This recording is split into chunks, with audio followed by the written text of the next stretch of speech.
So in Oklahoma, oh geez, in Oklahoma, an Oklahoma State Senator, a guy by the name of Dusty Devers, who is famous in Oklahoma for being an uber Christian. In 2022, he delivered a sermon against in vitro fertilization, saying embryos were, quote, incarcerated in frozen prisons, referring to them as cryo-orphans, and urging his audience to love their embryonic neighbors. Say what? It's very strange. Anyhow, he has says he has fulfilled a campaign promise to abolish pornography, and what he specifically wants to abolish is you sending a pornographic text message.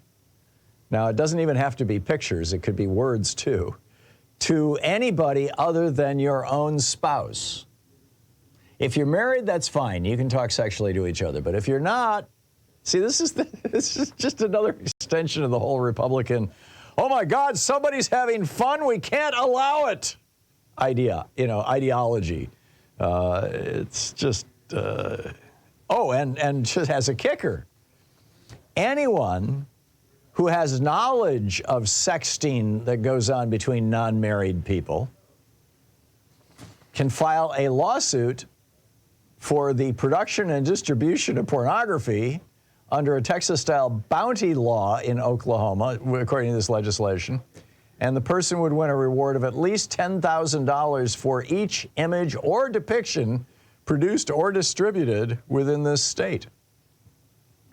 And by the way, if you're convicted of sending a sexually explicit text message to anyone other than your wife, you know, hey baby, how about some nookie tonight? And it's not your spouse or husband, your husband or wife.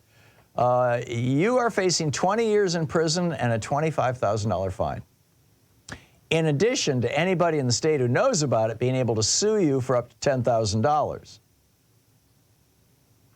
Adults dating, doesn't matter. Married couples in open relationships, doesn't matter. Non-spouse recipients of sex could also spend up to a year in prison.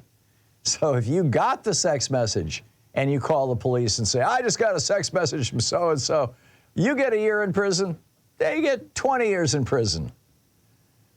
This is brilliant. You know, Speaker Mike Johnson has bragged about how he tracks his son. He's got an app on his son's phone that tells him when his son looks at pornography.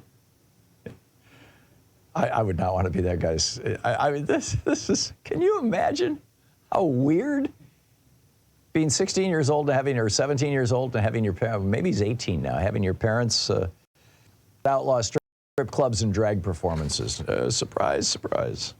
Yep, the old American Christian nationalism thing. Oh, it's going to save America, don't you know?